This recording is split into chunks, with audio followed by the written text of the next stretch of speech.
we're going to start in ESV here.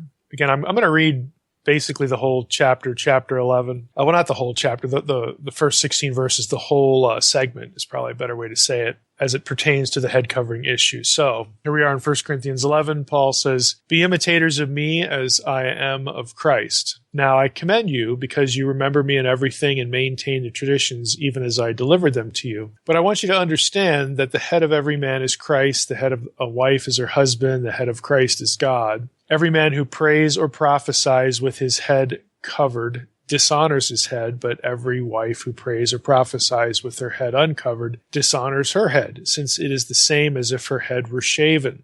For if a wife will not cover her head, then she should cut her hair short. But since it is disgraceful for a wife to cut off her hair or shave her head, let her cover her head. For a man ought not to cover his head, since he is the image and glory of God, but woman is the glory of man. For man was not made from woman, but woman from man. Neither was man created for woman, but woman for man. That is why a wife ought to have a symbol of authority on her head, because of the angels. Nevertheless, in the Lord, woman is not independent of man, nor man of woman. For as woman was made from man, so man is now born of woman, and all things are from God. Judge for yourselves." And here's the main part of our episode here, verse 13 through 15. "Judge for yourselves, is it proper for a wife to pray to God with her head uncovered? Does not nature itself teach you that if a man wears long hair, it is a disgrace for him? But if a woman has long hair, it is her glory. For her hair is given to her for a covering." Again, that's a key statement. "If anyone is inclined to be contentious, we have no such practice, nor do the churches of God." So there are a couple of key things here just to sort of plant in our minds. Paul is making an argument from nature, okay, again, as he understands nature. And again, this is an issue of either disgrace or not. And again, to repeat Paul's question in verse 13, "Judge for yourselves, is it proper for a wife to pray to God with her head uncovered?" And again, this whole thing about this being an argument from nature. He's going to answer that question, and he's going to be thinking about quote-unquote nature. And he talks about a woman having long hair. Okay, it's her glory. And then he says, for her hair is given to her for a covering. So the hair is supposed to be this covering, whatever this covering is that he's talking about. And the word for covering in this passage is the Greek word parabolaion. And we're going to be hearing that a couple times as we proceed. Now, what I'm going to do here, I can just preface it by saying this. What I'm going to say in this episode about the head covering, no one, unless you've read, again, the article I'm going to reference or have heard me talk about this, you have never heard this before. Just trust me. You've never heard this before. This is going to sound like crazy town. This is going to sound totally bizarre. But I'm going to make you a promise. At the end of this episode, you're going to think back on this episode of all the crazy stuff you've heard, and you're going to think this thought, boy, does that make sense. That makes total sense out of the passage. As crazy and bizarre as this material was, if this is what was floating around in their head, and Paul's head, when he wrote this and when Corinthians heard it, when people read it of this time period, if this is what's going on in people's minds, that makes perfect sense. And not only that, but the line about all of this being tied to some problem with the angels, because of the angels, Paul is writing this as well. It's going to make perfect sense. So hold on to your hats, as it were. I'm just prefacing it, telling you, you're not going to forget this one, and it's going to sound completely bizarre, but it's going to have a high degree of explanatory power for this passage. Now, what we're going to talk about really extends from a series of articles. Actually, it was an exchange of articles between two scholars, starting in 2004 and ending in 2013. That ought to give you another indication of how long it takes, journals to process material. So it's over the course of 9 years, believe it or not. But I'm going to focus on the original article that started the whole thing off. And the article's title is this. And this will tell you right away, again, you're in for a good ride here. Troy W. Martin, the article is entitled Paul's Argument from Nature for the Veil, again, the covering, in 1 Corinthians 11:13-15. Subtitle, A Testicle Instead of a Head Covering. Again, this is not from Billy Bob's website. If your name is Billy Bob, I apologize for that reference, but you get the point. This is not from Christian Middle Earth, the wild world of the internet. This is from the Journal of Biblical Literature, which is one of the premier journals in biblical studies, in a 2004 episode. Now, this article got a response some 7 years later from Mark Goodacre. Goodacre wasn't buying the argument. His article was entitled, "Does parabolaion mean testicle?" in 1 Corinthians 11:15. And then Martin responded to Goodacre's protestations with a third article, "Parabolaion as testicle" in 1 Corinthians 11:15, a response to Mark Goodacre. And I'll be transparent here. I think Martin, especially in the last article when he addresses Goodacre's concerns and criticisms, I think Martin eats Goodacre's lunch. I think he builds a powerful argument from primary sources for his view, and we're going to focus for our talk here on the first article. And that first article will be, we're going to make that available on the podcast website so you can get the argument, you can get the primary sources. But to set it all up, here's what Martin explains his approach in his first footnote in the article. Here's what he writes. He says, "This article interprets Paul's argument from nature in 1 Corinthians 11:13-15, against the background of ancient physiology.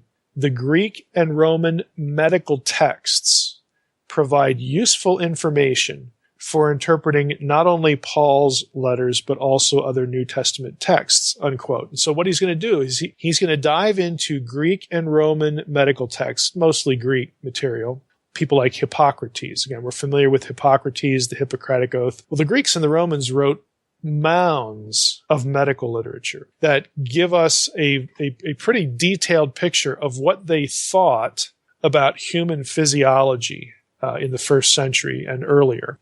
And that is what Martin's article is going to focus on. And I think you're going to find it fascinating. The content of the episode, as I've telegraphed before on the website, is going to be very sexual in nature. But hey, that's anatomy, that's physiology. And this is where Martin is going to argue that, look, this is where this language comes from. This stuff about head covering, parabolaion, and long hair versus short hair, all this kind of stuff. Women's hair length, men's hair length, all of this, believe it or not, is tied to ancient Greco-Roman medical, quote, scientific thinking of the day. And again, we're not going to think this way at all. Again, because we know more in terms of science. And what you're going to hear is not scientific at all in terms of what we now know. But back in the day, back when Paul was writing, back in the first century, this was the cutting edge science. And Martin's argument is that Paul knows this. He's familiar with this material. He's familiar with this worldview.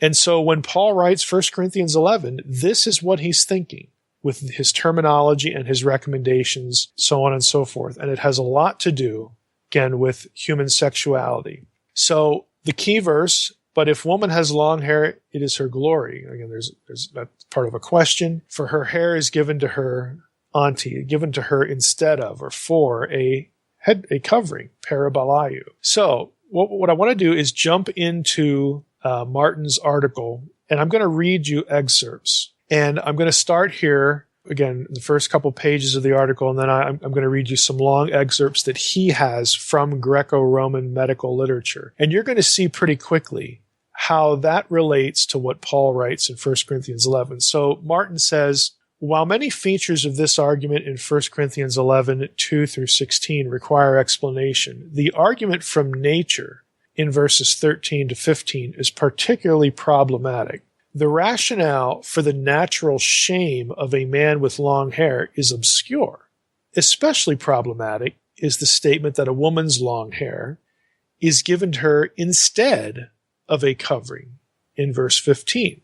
As traditionally understood, this statement, about a woman's hair is giving, her long hair is given to her as a head covering, as a parabolaion. Martin says, as traditionally understood, this statement nullifies the previous argument that a woman should wear a covering, since her long hair apparently serves that purpose. A satisfactory explanation of this argument from nature should resolve the apparent contradiction and enable this argument to support Paul's contention that women should wear the veil, have a veil in public worship," unquote. Now, I'm going to go into, this is going to be page 77 of the article.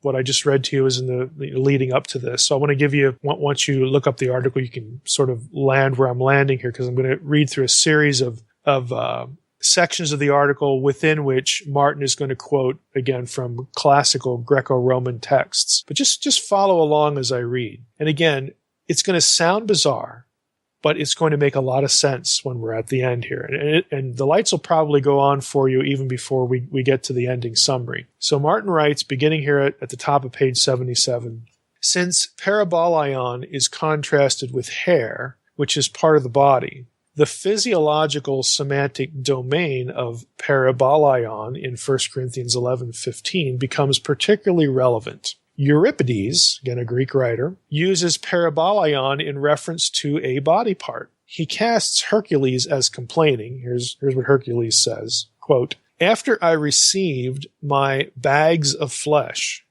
which are the outward signs of puberty, I received labors about which I shall undertake to say what is necessary. End of Hercules' quote, his complaint. Martin continues, a dynamic translation of the first clause would be, quote, after I received my testicles, and the word there, testicles, is parabolaia, the plural form of parabolaion.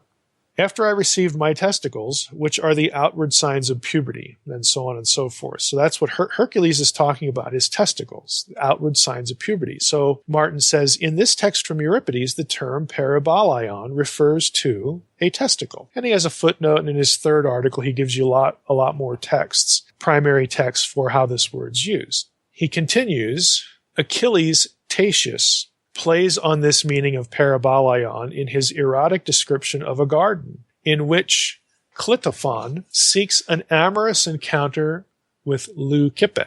Achilles Tatius describes the entwinings of the flowers, embracing of the leaves, and the intercourse of the fruits, so on and so forth. He portrays this erotic garden by allusions to male and female sexual organs. The term paraplachai alludes to the female hair, the term parabolai to the testicles in males. Okay? Just another casual aside that Martin gives us. Now, he writes here, continuing, this is toward the bottom of page 77, he says, ancient medical conceptions confirm this association. Again, parabolaion is the lemma as far as a meaning of testicle. And again, this is the word used in 1 Corinthians 11:15 for the covering. So he writes, ancient medical conceptions confirm this association. Hippocratic authors hold, now catch this, they argue that hair is hollow and grows primarily from either male or female reproductive fluid or semen flowing into it and congealing. That's a quote from Hippocrates. Since hollow body parts create a vacuum and attract fluid, hair attracts semen. Appropriately, the term chome refers not only to hair in Greek, but also to the arms or suckers of the cuttlefish. So his point is that hair, these little extensions that we, again, know as hair, were again, viewed as things that were sort of active and living, and they attracted fluid. Martin continues, hair grows most prolifically from the head because the brain is the place where the semen is produced or at least stored. Another quote from Hippocrates. Martin continues, hair grows only on the head of prepubescent humans because semen is stored in the brain and the channels of the body have not yet become large enough for reproductive fluid to travel throughout the body. Again, that's another quote from Hippocrates. Martin, back to Martin. At puberty, secondary hair growth in the pubic area marks the movement of reproductive fluid from the brain to the rest of the body. It's our fourth quote from Hippocrates. Martin again. Women have less body hair, not only because they have less semen, but also because their colder bodies do not froth the semen throughout their bodies, but reduce semen evaporation at the ends of their hair. That's our fifth quote from Hippocrates. So Martin continues, according to these medical authors, men have more hair because they have more semen, and their hotter bodies froth this semen more readily throughout their whole bodies. Again, another quote from Hippocrates. That's our sixth one. The nature, and the Greek word there is phusis. Again, this is a word that occurs in the New Testament, in this passage that we're talking about and others. Martin says, the nature, phusis, of men is to release or eject the semen. During intercourse, semen has to fill all the hollow hairs of the female body on its way from the male brain to the genital area, again, through the man, and then, of course, be ejected into the women where it's absorbed, again, by the hair. Thus, therefore, men have hair growth on their face, chest, and stomach. A man with hair on his back reverses the usual position of intercourse. Again, this is, again, from Hippocrates and Aristotle. A man with long hair retains much or all of his semen. Now, catch that, because this is going to harken back to the whole men shouldn't have long hair. Martin says, a man with long hair retains much or all of his semen, and his long, hollow hair draws the semen toward his head area, but away from his genital area where it belongs, where it should be ejected, because that's what men are supposed to do. And that's how we have babies. Therefore, Martin, continuing, says, 1 Corinthians 11:14 correctly states that it is a shame for a man to have long hair, since the male nature, phusis, is to eject rather than to retain semen. In contrast, the nature, phusis, of women is to draw up the semen and congeal it into a fetus. That's another quote from Hippocrates. We all know this name, Hippocrates. This is the father of medicine. This is why doctors take the Hippocratic Oath. This is what Hippocrates believed. All this stuff. Martin, back to him again, he says, a woman's body, again, quoting Hippocrates, is simply one huge gland, and the function of glands is to absorb. So, again, I know this sounds, again, like crazy talk, and it is from a modern scientific perspective. It's just sort of absurd, and ridiculous. But this is what they're believing about what goes on inside both the male and the female body, and it's connected with hair. Another paragraph. Now, Hippocrates again also writes that glands and hair fulfill similar bodily functions. Just as glands absorb the excess bodily fluid that flows to them, so also hair collects the excess frothed fluid that rises to the surface. What glands do within the body, catch this, what glands do within the body, hair does on the surface of the body. As one large gland designed to absorb male reproductive fluid, a woman's body is assisted by long, hollow hair that increases the suction power of her hollow uterus. Now that's a quote from Aristotle. Remember Aristotle? Again, he wasn't a moron. Okay, this is Aristotle. Again, to us, it sounds totally absurd, and scientifically it is, but this is what they're thinking back in the first century and, of course, earlier. A little bit earlier. So, back to Martin, consequently, another author, Pseudo-Phocylides, appropriately states, long hair is not fit for males, but for voluptuous women. End quote. Again, he says it, again, because of this belief about the function of hair when it comes to reproduction. Now, Martin, and this is going to be toward the bottom of page 79, Martin writes, this conception of hair is part of the female genitalia. Explains the favorite Hippocratic test for sterility in women. So Hippocrates had a way to test if women were sterile, if they couldn't have babies. Again, the suspicion is that there's something wrong, with the woman. So Hippocrates had a test for telling if the reason a woman patient came to him, the reason that she couldn't have kids is if she was sterile or not. So here's his test. A doctor places a scented suppository in a woman's uterus and then examines her mouth the next day to see if he can smell the scent of the suppository. If he smells the scent, he diagnoses her as fertile. If he does not smell the scent, he concludes she is sterile because the channels connecting her uterus to her head are blocked. The suction power of her hair cannot draw up the semen through the appropriate channels inside her body. The male seed is therefore discharged rather than retained, and the woman cannot conceive. Now again, this is absurd when it comes to real science, but this is what they're thinking. This is, again, the medical knowledge of the day. Now I'm going to skip over to page 81, and we read this. Again, Martin writing, "This conception of hair probably explains the frequent depilation of women's pubic hair, plucking it out or removing women's pubic hair. This is something they did in antiquity." He writes, "Although sometimes this was inflicted on male adulterers, depilation of the pubes is common among Greco-Roman women and enhances their attractiveness to males.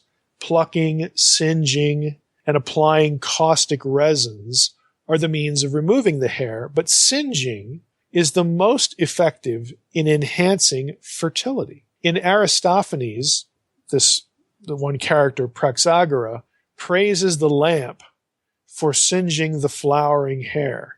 There are vases that depict women engaged in singeing their pubic hair to, again, become more appealing. And this was a common practice. But again, this notion, again, it's primitive science. It's really non-science in many cases by our day. Again, it conceptually, pardon the pun, connects the hair with, again, sexuality and reproductive capacity. Fecundity would be the good word for that. So Martin writes here, in contrast to plucking the hair, singeing seals the opening in the hair and more effectively removes the suction power of the pubes. Thus, depilation of the pubes, and especially depilation by singeing, enhances female fertility by removing the pubic counterforce to the upward draw of the hair on the head. And postmenopausal women cease or should cease depilating the pubes. Again, this is, again, from another Greek text. Now, finally, Martin writes,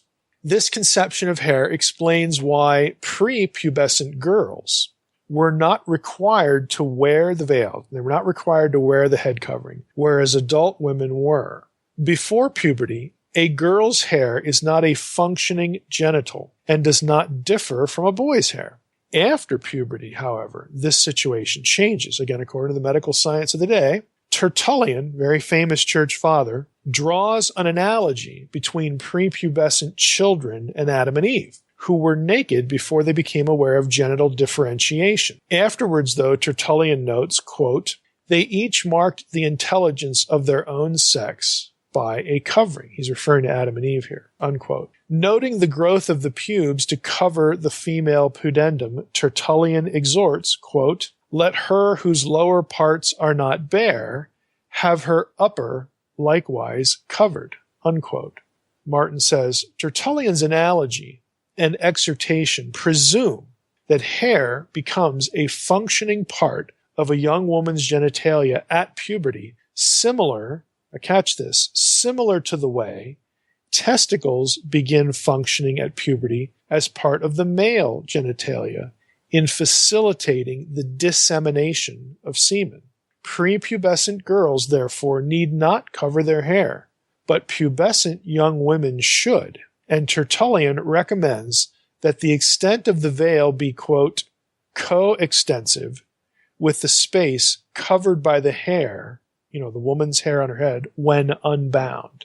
Now, the masculine functional counterpart to long feminine hair, therefore, is the testicle. Aristotle calls the male testicles weights that keep the seminal channels taut. Again, that's a reference there to his medical knowledge. Their function, Martin continues, is to facilitate the drawing of semen downward so it can be ejected. Without them, the seminal channels draw up inside the body, and the male becomes unable to dispense semen into the female. The female is not given such weights. In other words, female doesn't have testicles, but instead develops a hollow uterus and appropriate vessels to draw the semen upward. Therefore, thus, testicles do not develop at puberty for females as they do for males. Instead, long feminine hair assists the uterus in drawing semen upward and inward. Now, I have one more. Let me do two more sections here again, because I think you're getting the point by this time. But I want to add two more things. Martin writes, this ancient physiological conception of hair indicates that Paul's argument from nature in 1 Corinthians 11:13-15 contrasts long hair in women with testicles in men. Paul states that appropriate to her nature, a woman is not given an external testicles, not given a parabalaion, 1 Corinthians 11:15, but rather she has her hair. This is why Paul says that the hair, a woman's hair is the parabalaion. It is the covering. So Martin says, Paul states that long, hollow hair on a woman's head is her glory because it enhances her female phusis, her female nature, which is to draw in and retain semen. Since female hair is part of the female genitalia. Catch this. Since female hair was thought to be part of the female genitalia, Paul asked the Corinthians to judge for themselves whether it is proper for a woman to display her genitalia, her hair, when praying to God. And of course the answer would be, of course not. This would be lewd. This is why Paul says, of course you should have your hair, which is the quote genitalia, part of the genitalia of women. Of course you would cover that. You would cover your hair in church or when praying to God. I mean, how lewd could you possibly be thinking? So again, it's very natural for Paul to tell the Corinthians, hey, look, if you can't figure this out, if you can't judge for yourselves whether this is proper or not for a woman to leave her hair, her head uncovered, in other words, to display her genitalia when praying, well, then you got a problem. Okay, this should be obvious. Martin writes, informed by the Jewish tradition, which strictly forbids display of genitalia when engaged in God's service. Remember back in our series of Leviticus, we hit an episode where it talked about the priest had to wear undergarments when they ascended the altar, again, because you could see underneath their robe. And you didn't display genitalia when you were doing godly things, priestly things is a better way to say it. And again, for the New Testament, every priest is a believer, or every believer is a priest. So, again, in Paul's thinking, we're all engaged in God's service. And when we're praying to God, of course, we would seek to be modest. Of course. So back to Martin. He says, informed by the Jewish tradition, which strictly forbids display of genitalia when engaged in God's service, Paul's argument from nature cogently supports a woman's head covering when praying or prophesying. Again, he talks about Isaiah 6, where, two of the feet are covered, by the seraphim. And again, in a lot of cases, feet, the word feet, are euphemistically referring to genitals in the Hebrew Bible. We've talked about this before. So again, he just draws up some parallel passages here. The one about approaching the altar and the priest having to wear undergarments is Exodus 20, verse 26. But again, you get the idea. So what Paul, again is commanding here just is sort of obvious, again, to them. One last paragraph. Informed by this tradition, Paul appropriately instructs women in the service of God to cover their hair since it is part of the female genitalia. According to Paul's argument, women may pray or prophesy in public worship along with men, but only when both are decently attired. Even though no contemporary person would agree with the physiological conceptions informing Paul's argument from nature for the veiling of women, everyone would agree with his conclusion prohibiting the display of genitalia in public worship. Since the physiological conceptions of the body have changed, however, no physiological reason remains for continuing the practice of covering women's heads in public worship, and many Christian communities have reasonably abandoned this practice. So he brings it up to today. Now, again, I'm hoping that was easy enough to follow, but you see how they're thinking. Again, since a woman's hair was part of her genitalia, this is the rationale for what Paul says in this chapter about, hey, women weren't given a women weren't given a covering, like a man. Her hair is hers, hers are covering. And of course, this is part of her femininity. It's part of her sexuality. It's part of her genitalia. It's part of, how we get babies. It's part of fecundity. Of course you would cover this. But we don't look at these, at things like this now. Our science is a lot better, let's be honest, a lot more accurate. So we've lost this conception. And so Martin, and I would agree, would say that physiologically there's no reason to look at 1 Corinthians 11, and follow this physiological argument and say women should have their heads covered. Now, you could come up with some other reason. Maybe in a particular culture, it's a symbolic way of demonstrating modesty, whatever. Well, then, that's a little more legit. But when Paul initially gives this command, he's basing it on this sort of bizarre science. And it's also why he says that it's a shame for a man to have the long hair, because the long hair in a man's case prevents the semen from flowing downward to be ejected, because that's what men are supposed to do. That's how we have children, okay? So that's counter to nature. It's counter to a male's nature. Again, it's very clear. I know it just sounds crazy, because scientifically it is crazy. But again, if this is what is floating around in their head, if this is their conception of how all this works, and what hair, long hair, male or woman, what it means, what Paul says here makes perfect sense. It's very consistent with, again, the Greco-Roman science of his day. So there's no mystery here if you have the first century person living in your head, which is always my contention with so much of what I do with Unseen Realm and whatnot. This is the kind of topic that I'll cover in a follow-up book, because it's just a great example of how you really can't possibly understand the passage unless you have the first century person living in your head. Now, let's go to the because of the angels line.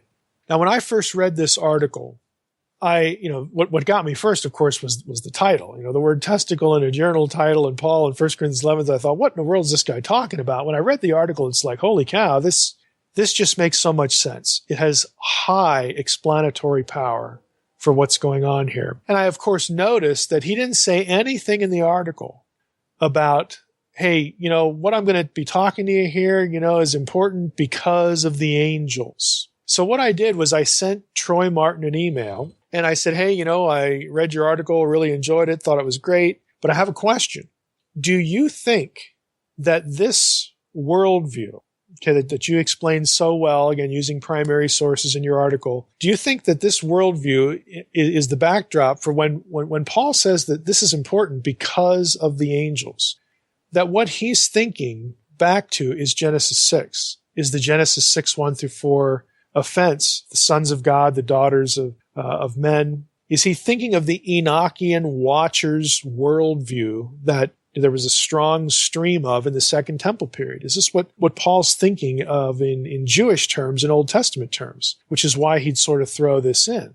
And Martin wrote me back and said, absolutely. He said it's certainly what he was thinking about. And, he told me a little bit about, I didn't include it in the article for this, that, or the other reason. And he was giving a paper at SBL, so on and so forth. So again, if this is really what is going on in Paul's head, and I think, again, it makes complete sense, then the issue with the commands within a church context are about modesty, because this is associated with your genitalia. But the other material about the man is the head of the woman, and you got to cover the head, and you have to have this symbol of authority on you, and all this other stuff because of the angels. What it really means is that women needed to be very careful to be modest, to show modesty, again, with respect to their hair, because in the back of Paul's mind, he's concerned that what happened in Genesis 6 might happen again.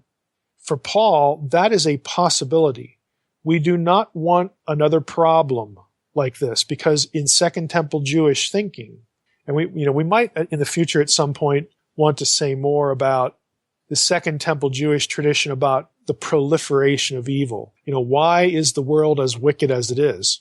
If you asked a Second Temple Jew that, and frankly, if you asked Irenaeus that, and a few other early church fathers, they would not say because of the fall in Genesis 3. They would say because of the Watchers. Now, in biblical theology, there are 3 events that explain why the world is as bad as it is. But in typical Evangelical churches, in typical evangelical teaching or Christian teaching, you only get one. Here are the three. Three fundamental events. You have what happened in Genesis 3 in the garden. That was the initiation of divine and human rebellion. So the fall is an important thing. The second event, though, is what explains why evil just multiplied and proliferated throughout the earth. And that is the sin of Genesis 6:1 through 4, the sin of the angels. The angels that sinned is how Peter refers to it, and other texts refer to it. Again, the sons of God, the watchers.